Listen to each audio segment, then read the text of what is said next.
All right, well, good evening, everyone. Thank you for joining us this evening for this event in celebration of Asian American, Native Hawaiian, and Pacific Islander Heritage Month. My name is Jason Romain, and I am Dallas County's Chief Equity and Inclusion Officer. Before we dive into the panel discussion, I wanted us to consider some of the history behind Asian American, Native Hawaiian, and Pacific Islander Heritage Month. So back in 1968, inspired by the Black Power movement, the American Indian movement, and anti-war efforts, two remarkable activists, Emma Gee and Yuji Ichioka, coined the term Asian American to help forge a powerful protest bloc. This term not only countered derogatory language, but also brought visibility to Asian American activists, enhancing their political influence. It united numerous Asian American subgroups, recognizing the common challenges they faced, such as immigration issues, anti-Asian violence, and harmful stereotypes. Together, they paved the way for a shared fight for social equity. And now the month-long celebration of the Asian American and Native Hawaiian Pacific Islander Heritage Month has its roots in several events that took place in the 1970s.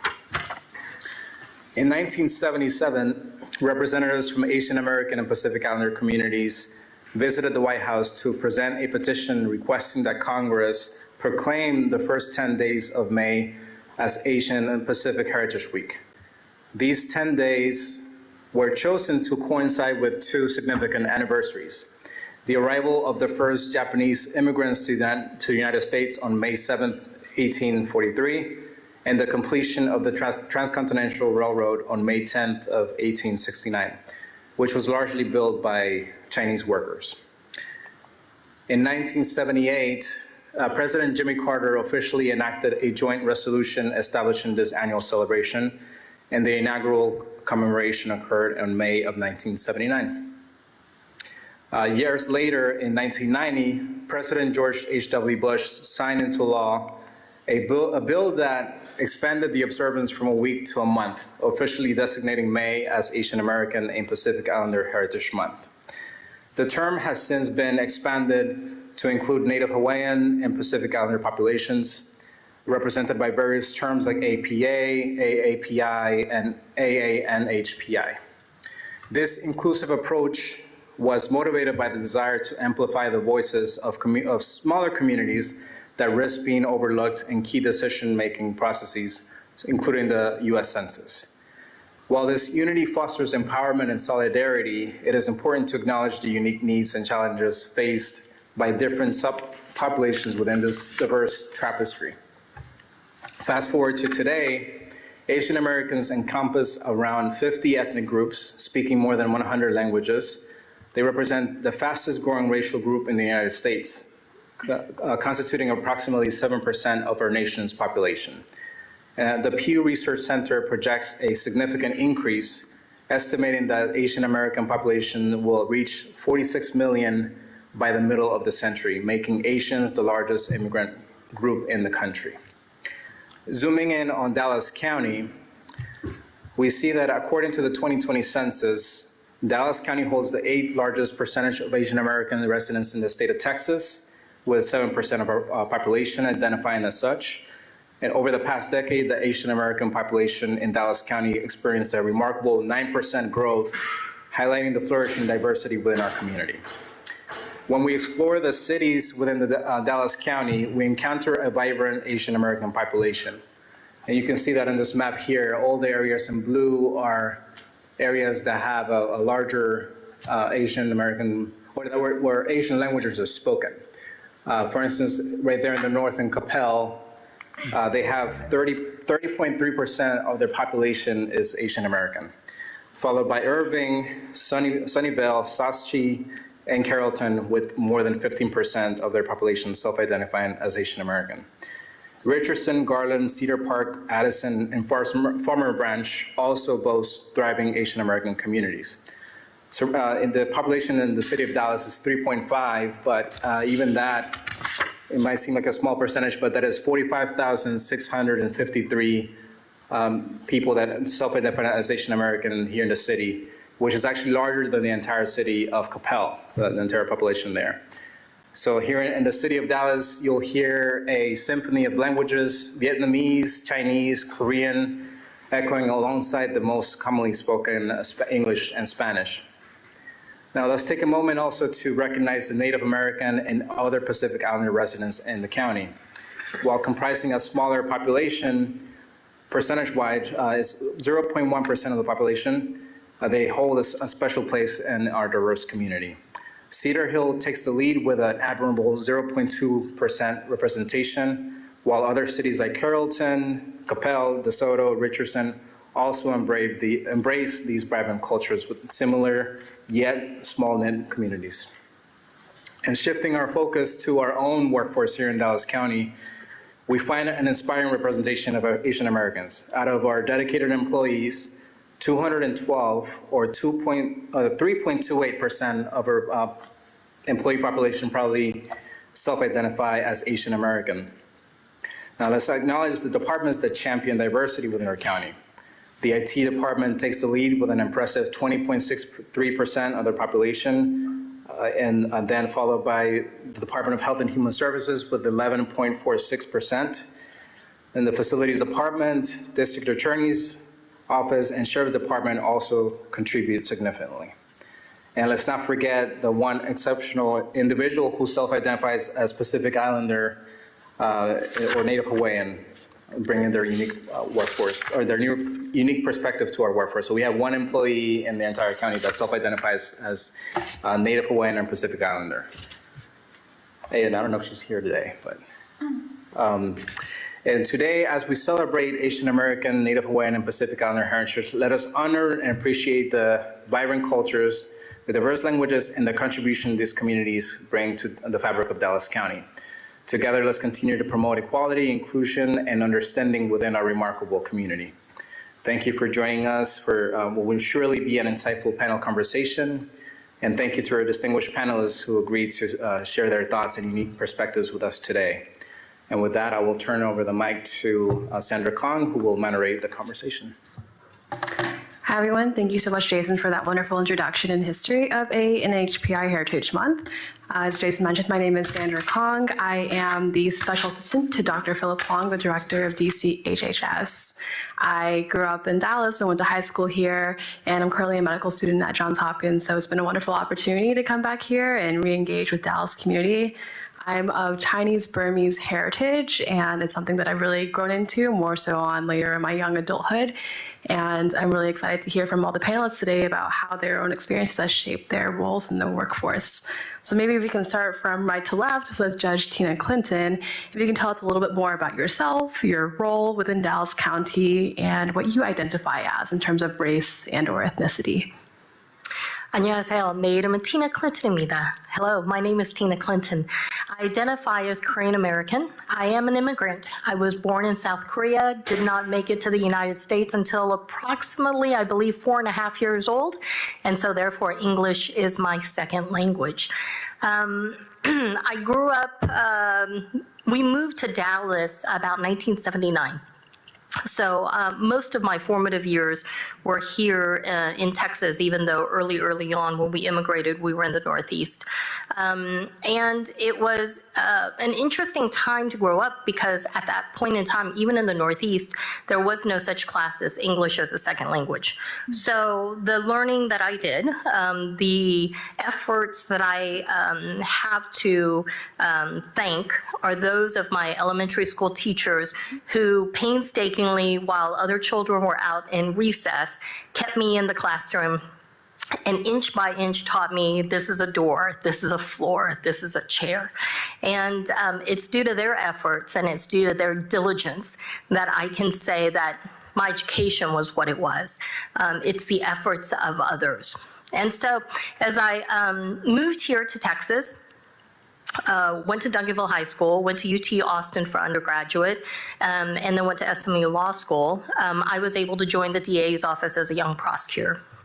Went into defense work after that, became a municipal court judge by appointment, became an elected official in 2010, starting with the Court criminal court number 8, which is a misdemeanor court, and now I sit in criminal district court number 1, which is a district felony court.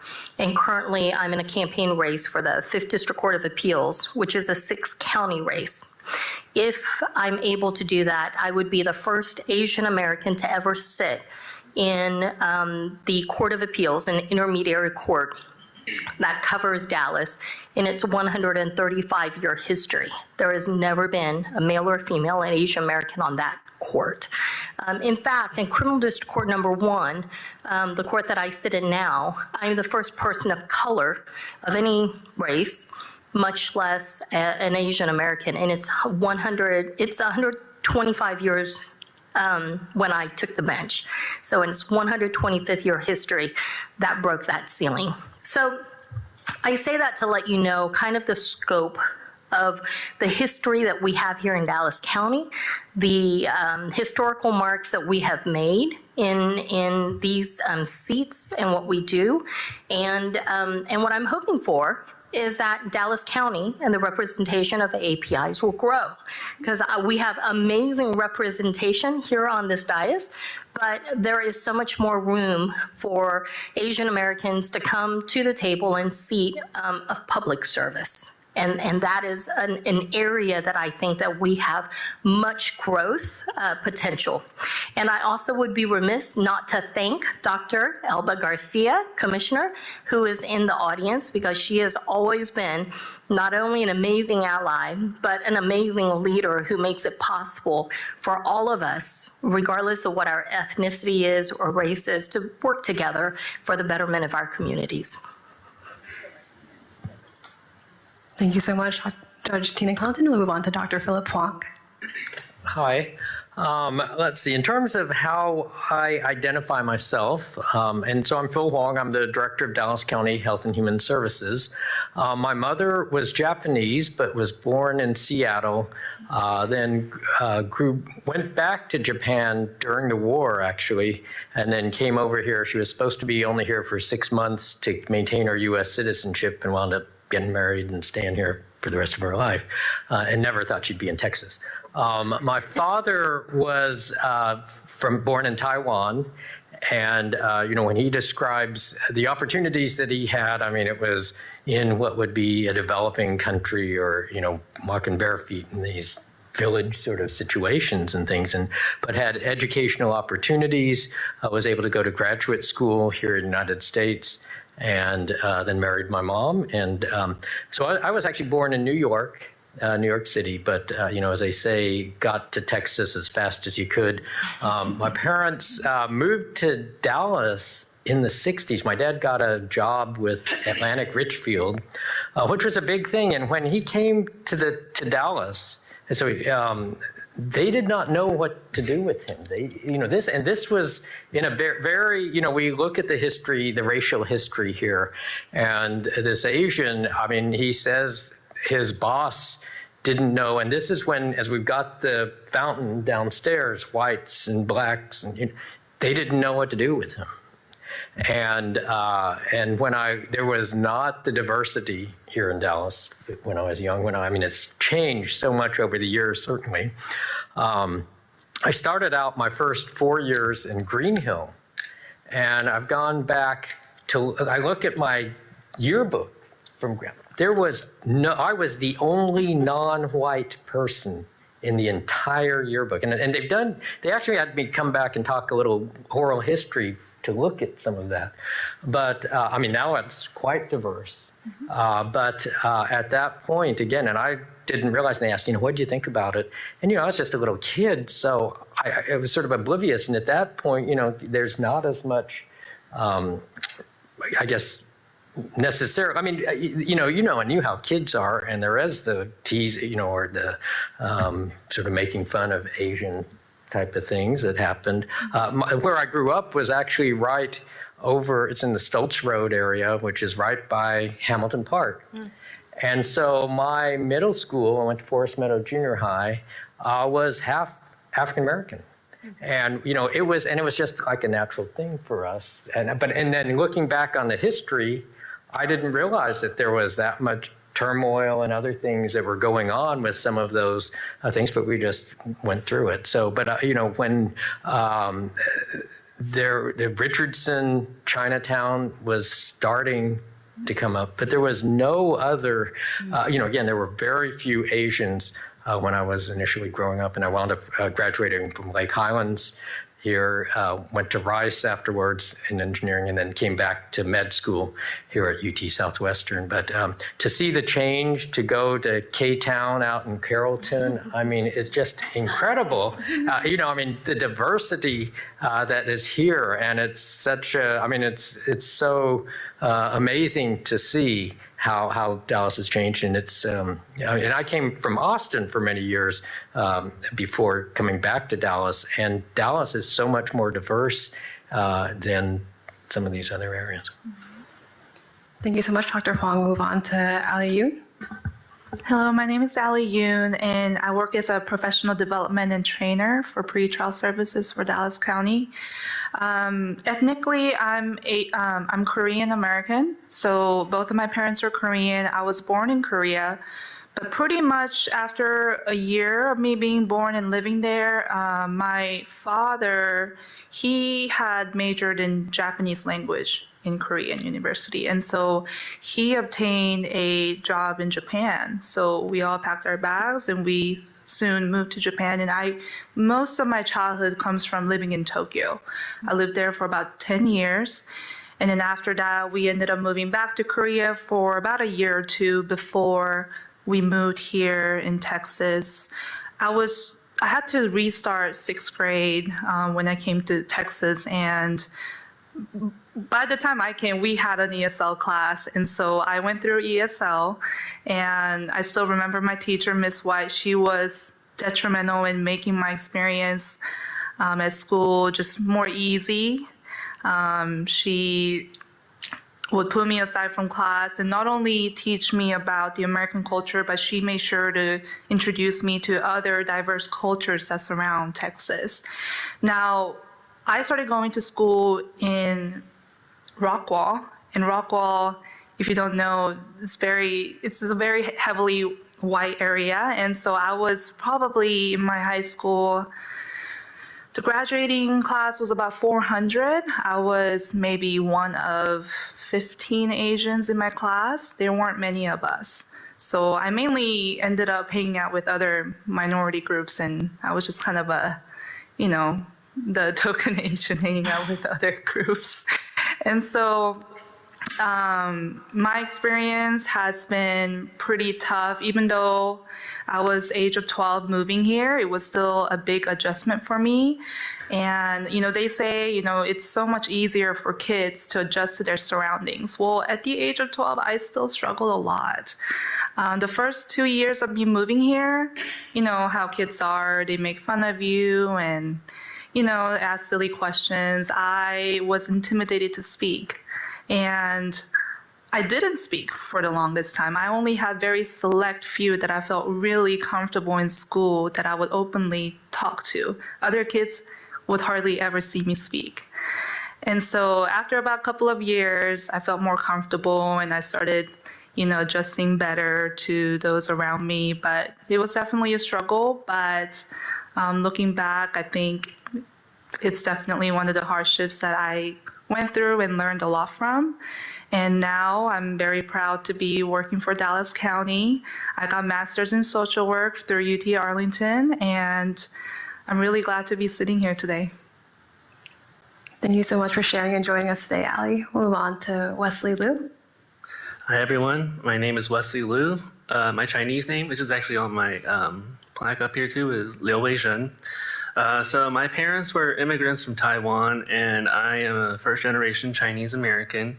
And it's always very interesting to hear everyone's story because, like Dr. Huang, our youths were very parallel to each other, even though we, many years apart.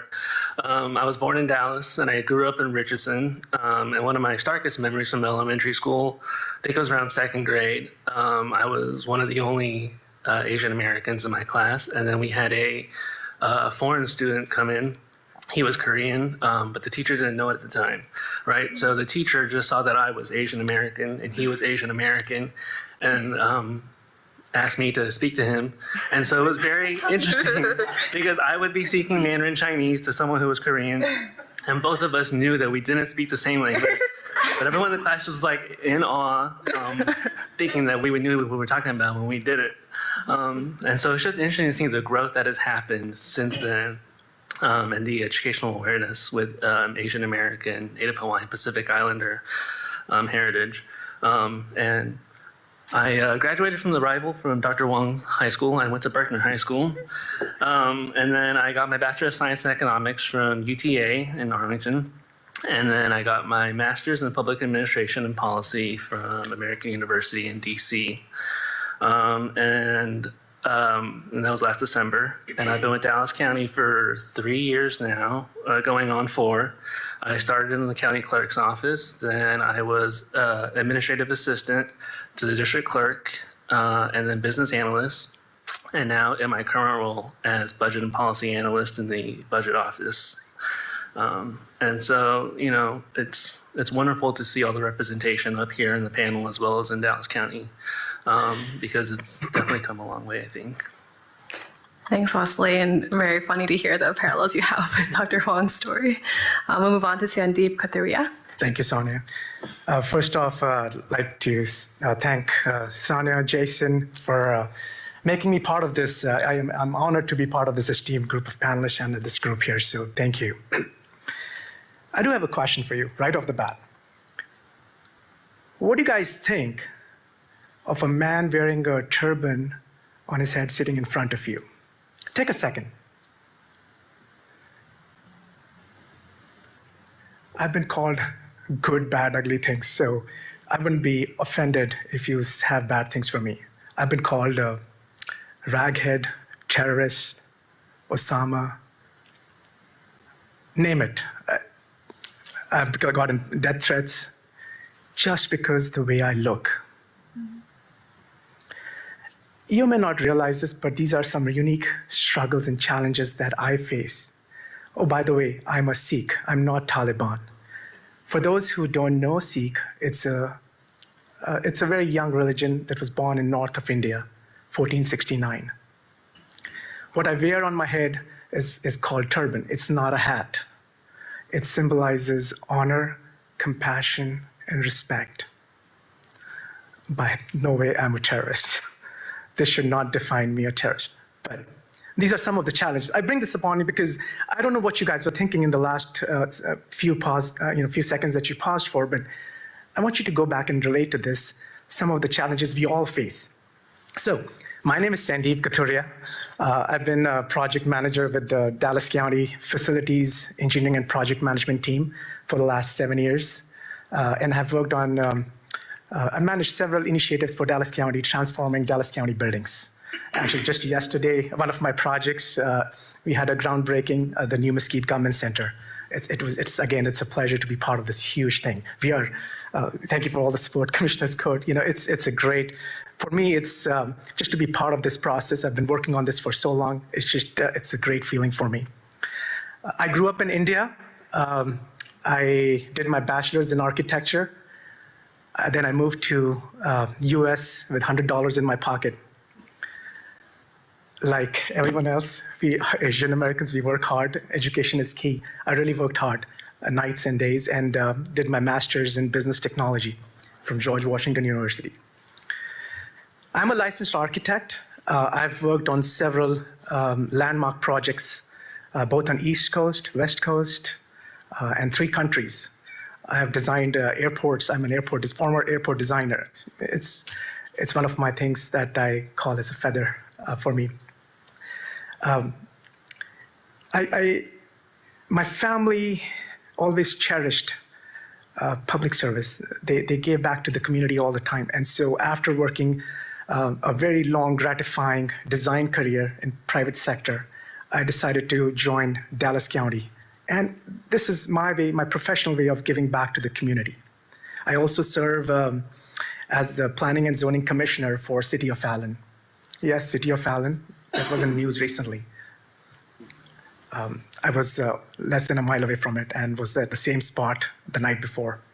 It's unfortunate, but all these things are related. These are the struggles we all go through. And sometimes events like this ask us to reflect and think back how we can improve. And these kind of situations, these discussions help us and make us strong. I think this is a very, it's a very important event that shapes all our lives.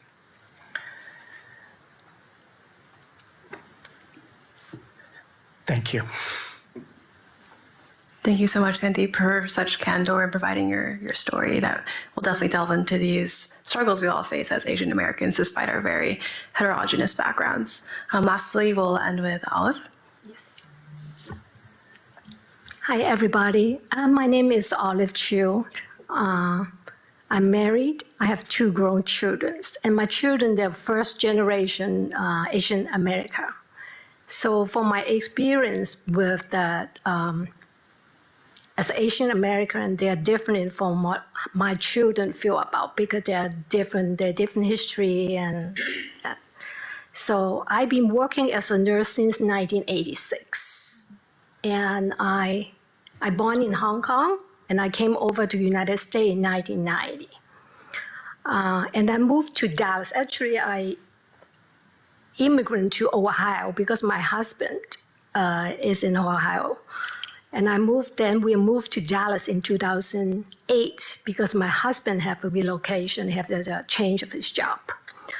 And then I've been working in Dallas County Health and Human Services, the TB Elimination Clinic, since 2008. For me, I always work as a nurse. I always working and been nonstop. And for me, for a challenge to come to United States is English is my second language. Although I'm a nurse in Hong Kong, but I'm fortunate my language, everything in my tuition, they're in English, so I have an advantage. But for somebody who's not speaking English every day, it's a totally different story. You can read perfectly on a book. You can read as fast as any American people, but you don't communicate as the same ways as other people. And they may not understand what you're talking about, especially when I start coming here. But I'm very fortunate that when I arrived in Ohio, I start working in a state hospital. Although it's a small hospital, I have very good a coaching nurse. And she just treats me as a whole person. I can tell she doesn't look at me by my colors or anything, or my accents, or where I come from. She treats me as a whole person. And then I'm so thankful for that. And I still the memory of about the first day I had to take a report from my emergency room, and she pat on my shoulder. Don't worry. If you don't understand or you don't feel comfortable, just turn the phone back to me. I'll back you up. And that's feel me so comfortable, and I'm always remember. I'm always cherish those moments and my experience with the nurse and all the people around me. But if you talk about do I have any issue? Yes, I do. Those very minor. And for me, I don't consider it's because they discriminate me or because of my colors and so I'm thankful. So how I identify my race is it's just how I look. For me, to look at is my color or my facial feature. For me, it doesn't mean anything to me. When I look at a person right now, for me, they all look the same to me. And ethnicity, it just share how we share the culture. For me, it's all the people in the panel deal with in the same ethnicity. And we should be, how to say it, but we are proud of our ethnicity here. And for me, able to serve, do public work and serve Dallas County citizen or USS citizen, I feel very proud of myself because I feel like no matter where you go, as long as you're able to serve those people, no matter what the colors, what the ethnicity is, the way we are. And so for me, I'm okay with Dallas County, and we're happy we work with Dallas County. I have opportunity to work here for 15 years. I'll be continue work here, Dr. Huang.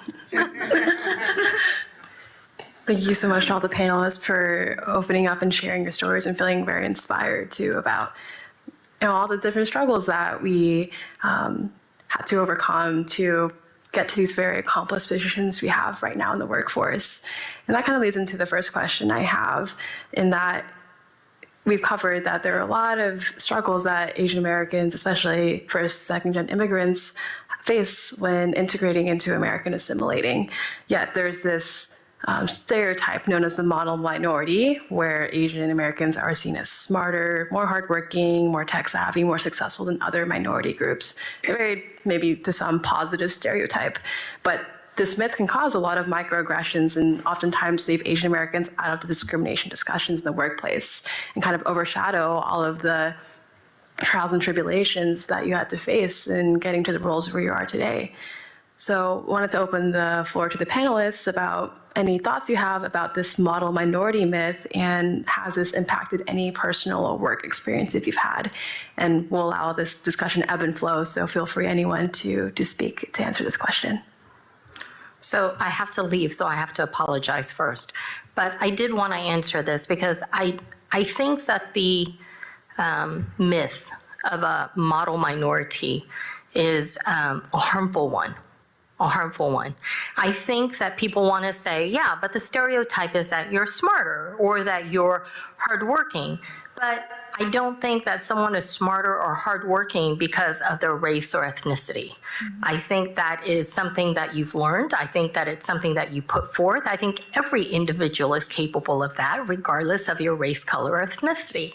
And so I think what the model minority idea is about is dividing, right? It's intended to divide people.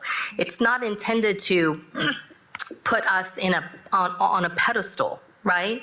And the other part is this: if you're smarter, then what about that child who is having difficulty? And it's because that child, every child has difficulty, right? It doesn't matter what area they have difficulties in. There's not a child that I've met that's perfect yet, starting with my son. So every child has some area that they need help in. When you put that child based on a color or race or ethnicity on a model minority, then that child doesn't get the attention, or they're deemed as even more imperfect when they're just a child, right? When you grow up, it's exactly the same. Dr. Huang and I may both be smart in some way, but I bet, I'm going to assume that you're going to follow me on this, that we're dumb in certain ways too, right? Yeah. Everyone has that. Everyone has strengths and weaknesses, and it's no different.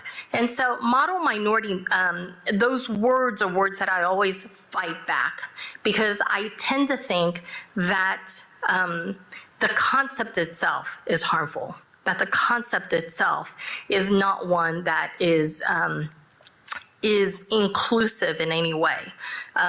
Every group can be model. And when it's not, then we need to look at root causes. Why not, right? Not at a group of race, but at that individual and how we help. And so, so that's my thought about that. And I want to add to this, this whole concept, I think it's oversimplified and flawed in itself. There's this whole, it's a big, broad spectrum. We have a different ethnic diversity in this group. So you cannot generalize within the group that, the entire, everyone is smart or whatever that, what you're trying to say. But every unique group has its own sets of challenges and uniqueness, which we all want to work through. Yeah, I agree too, because not only does it put pressure on outside, but also puts pressure, I think, within a NHPI group in general too. I wasn't a perfect straight A student growing up. I made B's, I made C's, I failed classes. But at the same time, my peers around me growing up, I know would, for instance, copy all my answers on my homework, or in fact, a couple of times they've actually taken my homework, erase my name, put their name on top, thinking that they would get an A. So I mean, growing up, I think we all had to contend somewhat with the myth of model minority, even though among ourselves we're all very different. We're all different people, and so it just kind of generalizes us and puts pressure within the community itself too, when they shouldn't be doing that. Yeah, I mean, I'd just add, just as there's such diversity on this panel, there's really so much diversity within the Asian American community. And from a socioeconomic standpoint, education, I mean, it goes the full spectrum. And then to think then the Asian community does not need as much support or things. Again, there are just as much, of the population that are having a lot of other needs. And so. Yes, I agree. And this myth just dismissed some struggles, a lot of struggle with Asians America. And we do have a lot of disparity within among our ethnic group. And people now, they feel like they don't need the need, but it's not true. It's not true. It's among, no matter what ethnic group you are, your majority, your minority, there's inside there a lot of disparity among ourselves. And as a mom, and people blame on Tiger Mom, for me, it's not true. It should bring on this myth. Because my kids, they're first generation Asian American generation. And I can see for them, this myth bothered them more than my generation. Why? Because my history.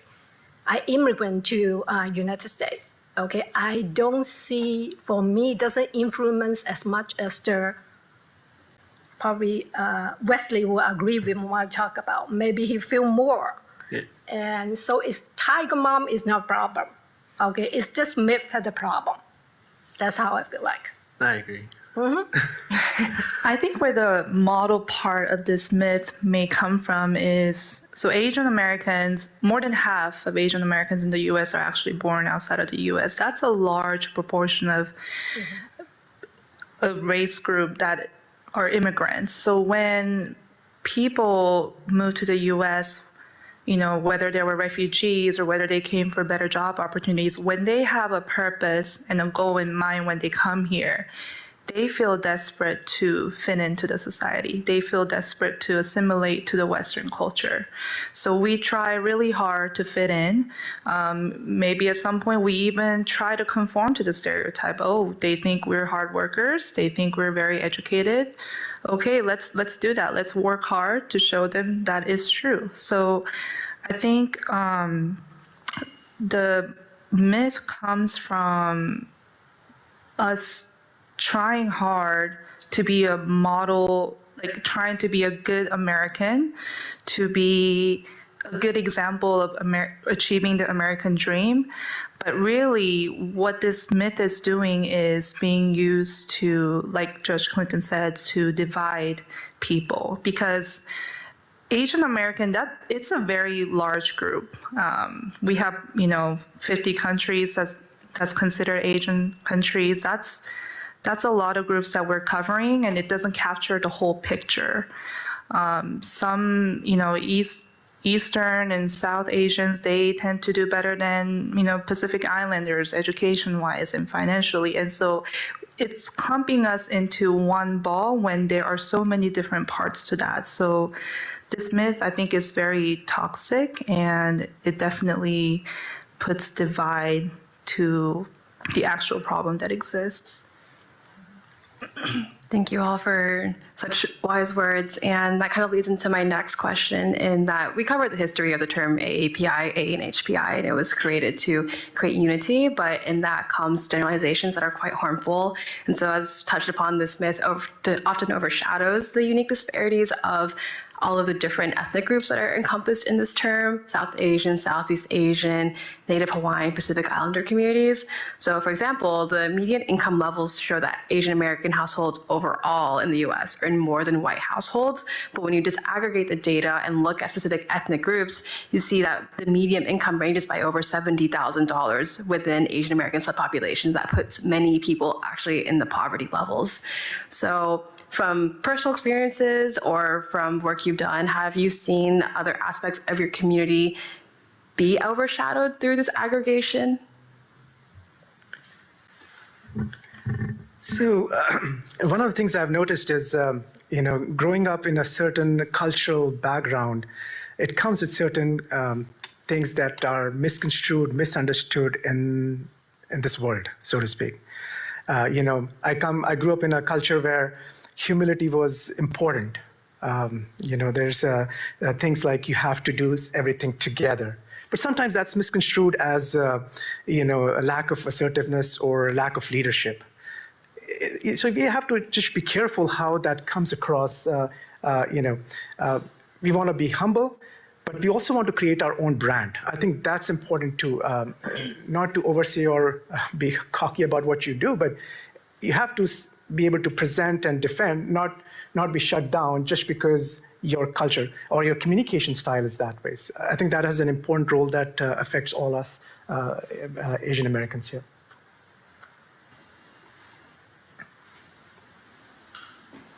Okay, great. And now I want to shift a little bit more to the workplace. And so there's this term called the bamboo ceiling, which is to highlight the mix of individual, cultural, and organizational factors that can hinder the success of Asian Americans in the workplace.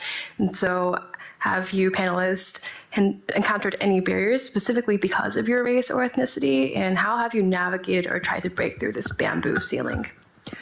Yeah, this particular question, is really, it's something that I've been through different presentations. And if you go to a lot of, you look at the data and they show, okay, at elementary school and at high school, then sometimes it's whites and Asians that are doing well and are doing better.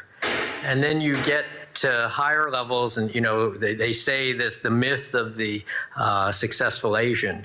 But then I was at one presentation and then they showed pictures of all of the CEOs of the top 10 Fortune 500 companies. And there were 0 Asians.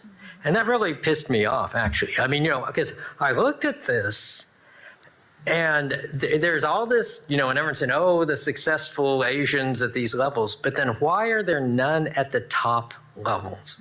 And I've, tried to wonder about that. I think some of it has been language.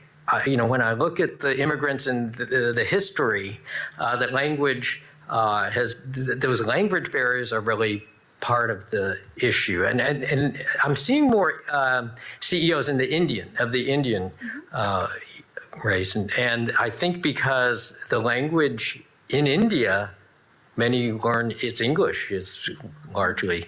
And that's one initial barrier that I've thought of. But then also, as you were saying, some of the cultural sort of aspects and the way that we get things done. Right. I think there's sometimes this perception that it's non-assertive or trying to be collaborative. Right. But I think that what sometimes is not recognized is that there are ways to get things done in a collaborative way and not from an authoritarian type of administrative manner. And so I think sometimes, again, that's perceived as a weakness. Right. But that's where, I think that as we get more in the subsequent generations that have been in the society that know the social norms, then I think it's going to change. But sort of where I've been, I can see language barriers, cultural barriers, and some of those things have been that bamboo ceiling. Yeah. Also, I've seen that sometimes the organizations, they perceive stereotypes as non-fits, that they cannot lead the team, or just because, I actually experienced this firsthand in my early career that, we were going after a project. This was in private sector. I wasn't, part of that group who was to present to the clients because people thought that the way someone looked, we may not get the project eventually. So things like that, sometimes there are perceived misfits that, but when I had to prove it, from my work, and it helped me out. But it took a longer time or an additional effort to make that happen. So it's all these things: cultural, communication styles. You talked about, you talked about English in India. There was a show that I recently heard. This guy, the stand-up comedian guy, he goes to India. His name Gabriel. You should check it out on YouTube. But he talks about he goes to India, and apparently there are more people who speak English than anywhere else. And he says combined U.S. and Canada.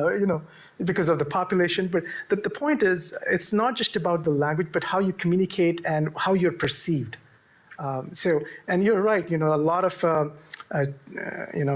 the CEOs of the top companies, Microsoft, you name it, Microsoft, Meta, or Alphabet, they're Indians, but they have been able to break the bamboo ceiling because of their ability, because of their education, because of being able to go through this. But it's not everyone who's been able to do it.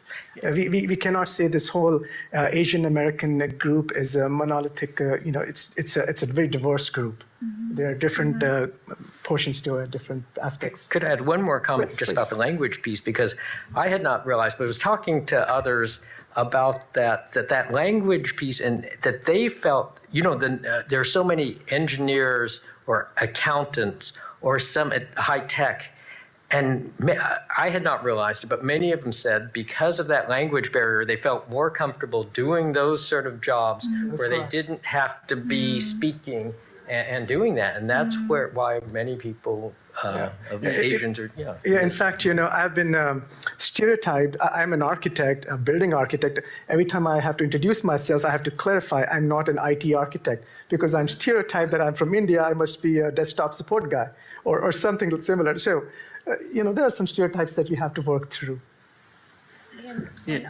I think it's also the opportunity. If the majority in the company, they're willing to offer opportunity to our minority group, and you see whether they have to put effort and able to put effort in to let us have opportunity. Yeah. And I wish America would be more accepting of diverse leadership style, because I think Asians, which Asian country you come from, you tend to cultivate the type of leadership that works for your country, right? So every leadership style is very different based on the culture. I think the type of leadership that Americans like here are the ones who has the loudest voice in the room, the ones who take up most of the time in meetings, saying their point of views. Whereas where I come from, the leadership style we desire is ones that promote humility and protection. So sometimes when I carry those type of leaderships here, it's not seen as being very assertive. It's seen as being passive. But really, America is a melting pot, right? So in that sense, you should really be bringing different diversity of leadership styles into the workplace so that, people of diverse backgrounds can, work better as a team. So I wish that's something America could get better at, is being willing to accept people from different backgrounds and appreciating their unique leadership style. Yeah, I think that's what's important, is not only their personal and individual obstacles to overcome to break any kind of barriers, but also having organizations or workplaces that see the value in diversity and encourage the importance of belonging, because I think that's one of the most important pieces to break through any kind of ceiling, whether it's bamboo or glass or anything, is to have the workplace be able to see that kind of change.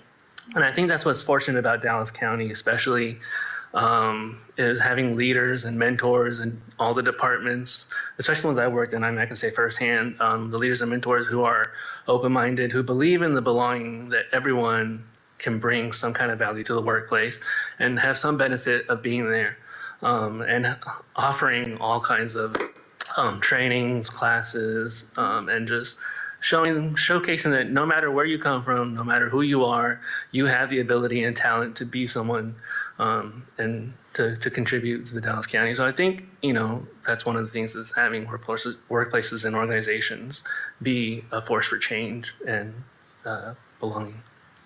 Yeah, and thank you so much, everyone, for sharing. And I just want to, highlight that these kind of characteristics we see of Asian Americans being not as assertive, giving more space for others to talk, being more collaborative. There's a unique intersection with that stereotype with what females face too. And I, like, as an Asian female, I feel like I have like compounded effects in that I am Asian. I'm seen as like usually not as assertive, more quiet speaking. And I'm also a woman, and they typically have that stereotype placed upon that too. So I just want to give a shout out to the Asian females here and on the panel who have to kind of work through all of these different stereotypes to get to the roles where they are today. And I think Wesley touched upon some factors that make the workplace environment more conducive for a more diverse workforce. And so I wanted to ask the panelists, what have you experienced during your workforce development, professional development, that have allowed you to feel more welcomed and the workforce accepting of your different leadership styles? I think one of the most important things in my career here was actually the Dallas County Leadership and Management Academy, which is led by our county administration team, Mr. Terrell Martin here. In that, there is a section of the program where we have to take a personal assessment to see what our leadership skills is.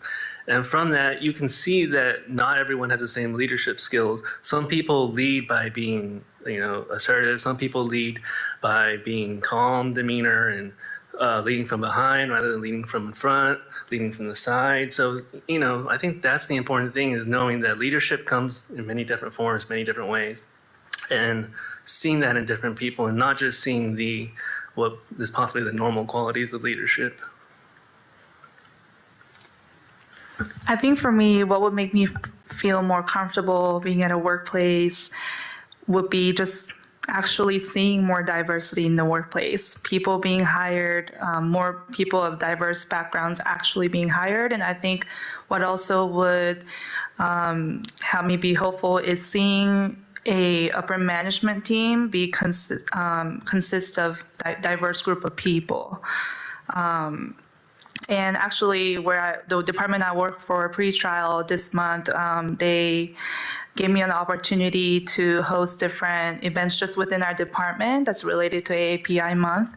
And I got to champion that. And I got to pull along other coworker who's also from Asian American background. And that, like, having a platform, even within the workplace, to host events like that, to teach my other colleagues what my culture is all about, and seeing them learn and seeing them have fun learning and, taking the lessons home, that's definitely made me feel proud of where I come from, and it's really helped me feel more included in my workplace.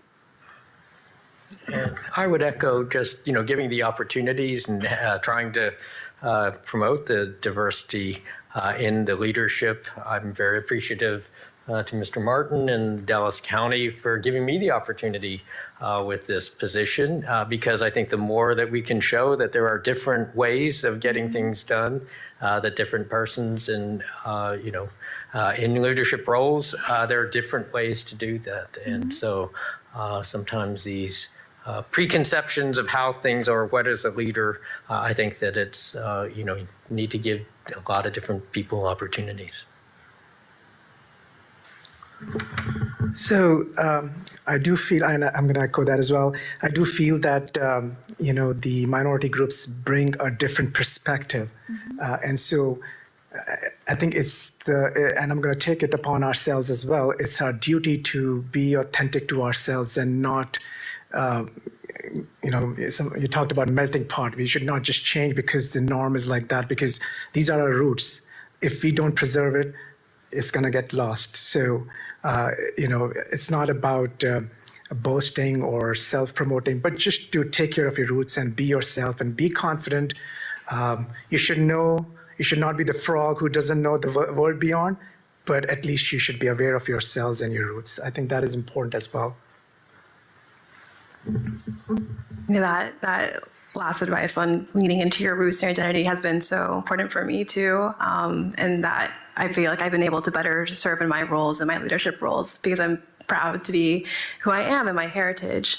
And so kind of to end the panel, I wanted to ask everyone if you have any advice for young AANHPI professionals starting out in the workforce, especially in how to lean into their identity and make that a part of their professional identity.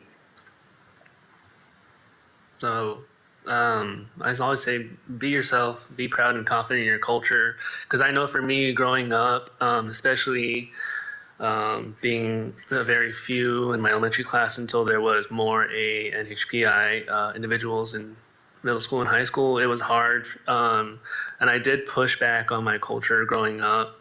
But now, especially in light of the pandemic that happened, I've grown to embrace my heritage and my culture more and more. And I'm extremely proud to be Asian American, Chinese American specifically, and just, take chances, don't pass up learning opportunities, and always build relationships. My suggestion for young professionals who look like me would be network. Networking is so important, and when you're networking, try to identify a mentor who not only look like you, you should also have a mentor who don't look like you. Get a mentor who belongs in the majority and, get their help on, being pulled from those type of stereotypes. And you should have someone powerful also be on your team. And so I think it's the balance of, don't lose your identity, embrace who you are, surround people who look like you, but also surround people who don't, and try to, learn from their strengths and move up the ladder. Sorry, go ahead. I think our Chinese American culture, we are more conservative. But for the new generation, they're more spoken up, they will speak up, and I think the young generation need to promote themselves. Mm-hmm.